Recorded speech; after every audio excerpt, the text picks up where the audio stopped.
யாரெல்லாம் பாவம் செய்து கொண்டு இருக்கிறோமோ, யாரெல்லாம் பாவத்தில் நிலைத்திருக்கிறீங்களோ, நீங்கள் உயிரோடு தான் இருப்பீங்க. ஆனால் செத்து உயிரோடு இருப்பவர்களாக காணப்படும். இல்லையா? Praise the Lord. அவர்களுக்கும் தேவனுக்கும் சம்பந்தமே கிடையாது. பாருங்க, அது வரைக்கும் எங்கே இருந்தாங்க? ஏதேன் தோட்டத்துக்குள்ளே இருந்தாங்க. பாவம் செய்த உடனே ஆண்டவர் என்ன சொல்லிட்டாரு? இனி நீ இங்கே இருக்க முடியாது சொல்லிட்டு எங்கேருந்து வெளியே அனுப்பினாரு? ஏதேன் தோட்டத்திலிருந்து வெளியே அனுப்பினார்.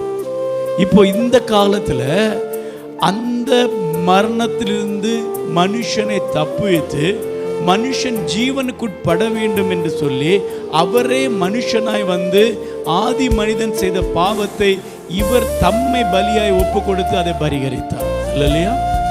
அதனால தான் இன்னைக்கு நாம் பாவம் செஞ்சாலும் கர்த்தர் சபையிலேருந்து நம்மளை என்ன செய்யல? சொல்லுங்க, என்ன செய்யல? துரத்தல். புரியுதா உங்களுக்கு? ஏன்னா அன்னைக்கு பாவம் செய்த உடனே ஆதாமை துரத்தினவர் இன்றைக்கு பாவம் செய்த உடனே நம்மளை என்ன செஞ்சிருக்கணும்? சொல்லுங்க, துரத்தணுமா வேண்டாமா? துரத்தணும். ஆனால் ஏன் துரத்தலை? நம்ம எல்லாரும் பாவம் செய்யவே இல்லை. அப்படித்தானே?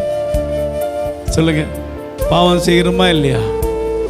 செய்யறோம். அப்போ ஏன் ஆண்டவர் துரத்தலை? அவருக்கு அவர் மேல நம்பிக்கை, நான் இவனுக்காய் மரித்திருக்கிறேன். நல்லலையா? இவன் செலுத்த வேண்டிய அந்த காணிக்கை, அந்த பலியை நான் செலுத்தி இருக்கிறேன்.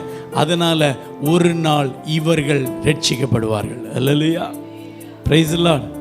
ஆனால் அவருக்கு அவர் மேலே நம்பிக்கை இருக்கிறனால நம்மளை துரத்தலைன்னு சொல்லிட்டு தொடர்ந்து பாவமே செய்து கொண்டிருப்போம் என்றால் வேதம் சொல்றது, அடிக்கடி கடிந்து கொள்ளப்பட்டும் தன் பிடரியை கடினப்படுத்துகிறவன் சகாயமின்றி சடுதியிலே நாசமடையும்.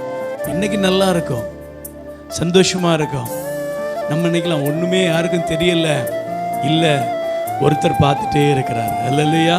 நீங்க என்ன செய்தாலும் ஒருத்தருக்கு தெரியும். நீங்க எங்க போனாலும் ஒருத்தருக்கு தெரியும். நீங்க எங்க வந்தாலும் தெரியும். நீங்க என்ன செய்தாலும் அவருக்கு மறைவாய் ஒன்றும் செய்ய முடியாது.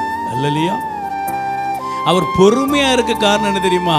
அவர் மேல் அவருக்கு ஒரு நம்பிக்கை. இல்லையா? வேதம் சொல்லுது, தாமதிக்கிறார் என்று சிலர் எண்ணுகிறபடி அவர் தம்முடைய வாக்குத்தத்தத்தை குறித்து தாமதமாய் இராமல் எல்லோரும் ரட்சிக்கப்பட வேண்டும் என்று அவர் சித்தம் உள்ளவராக இருக்கிறார். இல்லையா?